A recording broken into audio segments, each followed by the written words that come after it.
So the other breaking news you just handed me is that Kimbo Slice died. Whoa! How did he die? Kimbo Slice died. I think he was admitted to the hospital with a heart condition today, or maybe Thursday the other day, and news is breaking just as we were coming on. People were trying to get confirmation on if he actually passed, and American Top Team tweeted it that he did.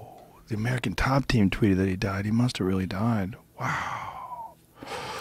He was a good guy, man. I met that dude a couple times. Very nice guy. Fuck, man. Crazy story he had, man. Just fuck internet street fights into the UFC. Well, or first into the CBS thing. He was a good boxer. You know, he was a good boxer in the early days of MMA. You know, and if you go back and watch his like Kimbo Slice KO and Elite XC, just Elite XC fucked up in trying to put all their eggs in one basket and have this guy who was this internet sensation be their figurehead. I mean, it made sense like financially, but people in the know, like me, I was like, listen, if he fights someone good, he's going to get fucked up. Like, I see all these holes in what he does. And it was frustrating as a hardcore fan because it was still at a point, like the UFC is much, much bigger now. Right. It was, I remember when they got that fight on CBS, like MMA had never been on a big network like that before. So it was very frustrating that the biggest network was putting it out as if this guy was the best guy in MMA, and you know, us like hardcore fans like me and my friends would be around bitching like Randy Couture would take him down in a second, and you know, but he was fun to watch. Well, people forget that Elite XC sort of had the scoop on the UFC. They had the scoop on getting on broadcast television, and they had millions of people watching those fights. Didn't UFC, like, weren't they in talks with HBO, and then it, like, fell apart, and then Elite XC ended up getting the deal with Showtime or whatever? Well, here was one of the problems. HBO wanted to replace me and Goldberg and put in their own commentators. They wanted to do their own version of the broadcast because they probably felt like us as UFC employees would be biased. And the UFC was like, that's not going to happen. Like, first of all, who are you going to get? Like, how many people are out there, especially at the time, that even do commentary? There's a small handful of people in the world that are qualified to do MMA commentary at a top level. It was a big problem back then. Yeah. A big problem with other organizations. It made them almost unwatchable because the announcing would just be so terrible. I mean, like nowadays, I feel like there was a while where I thought you and Goldberg were like the only team who can do MMA without me just wanting to mute it. But I actually like now they've got the alternate teams have gotten fairly strong. Like Brian Stan's really good. Brian Stan's excellent. Dan Hardy's excellent. Dan Hardy's really good. Yeah. There's a lot of people that can do my job now.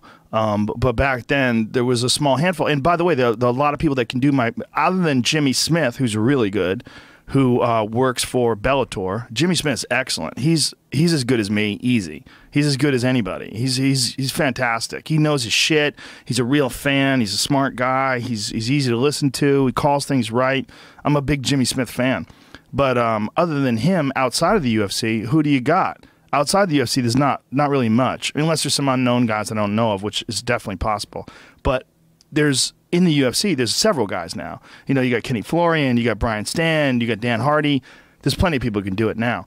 But they work for the UFC. So if someone like HBO wanted to have their own team, you can't just get sports guys. You just can't do that because they're not going to understand what the fuck's going on when the fight goes to the ground. And they're going to miss things, and it's going to be sloppy. You can't have that. You have to have someone who understands, and you have to have someone who can talk. Well, it's like when you watch old school MMA, it's one of the craziest things about it that it's being announced by people who don't understand the sport. So you literally hear them saying things like, why is he tapping? Yeah. Yeah, you definitely get a lot of that. Well, you used to get a lot of that from judges, which is really crazy. I have a friend of mine. Bananas. I have a friend of mine who's a judge, and in the middle of a fight, this woman who's also a judge looked over him and she goes, "What is he doing?" Someone had someone in a Kimura. She's like, what is he doing? What's going on over there? Like, she's a professional judge at the highest level in the UFC, and she had no. And this was 4 years ago, 5 years ago.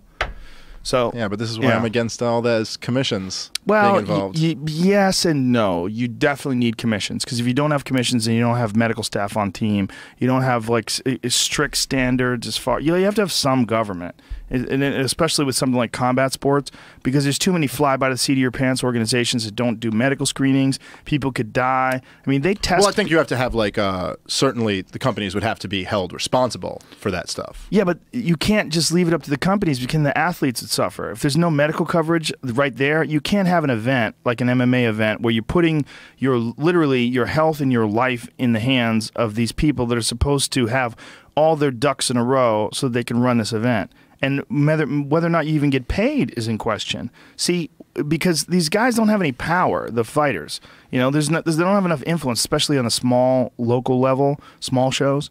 So I'm a big fan of how California does it. Like I said, I'm a big fan of that Andy Foster guy. I think he's fucking he's as good as it gets when it comes to heads of athletic commissions. But I think that you have to have a bond where you have the money that pay the fighters before you can put on an event. That should be mandatory. Because have you ever done shows where you haven't gotten paid? Yeah, I have. It's fucking horrible, man. It's not frustrating. Fun. Especially when you know that there was an audience there and they laughed, so there's money exchanged. But where's my money? Because you don't even have a show if you don't have the show part of the show. Oh, I had one where I had to fly myself out to it and didn't get paid, and like there were people there. The club was it was brutal. It was brutal. Did you ever get paid? No, never. Never to this day. It was a gig with me and Big J. Ogerson were both on the gig together. Both of us didn't get paid. I was opening for him. This was years ago. I was opening for him, but believe me, it probably hurt me more the money. I mean, we both needed our money, but at the moment I was like fucking broke.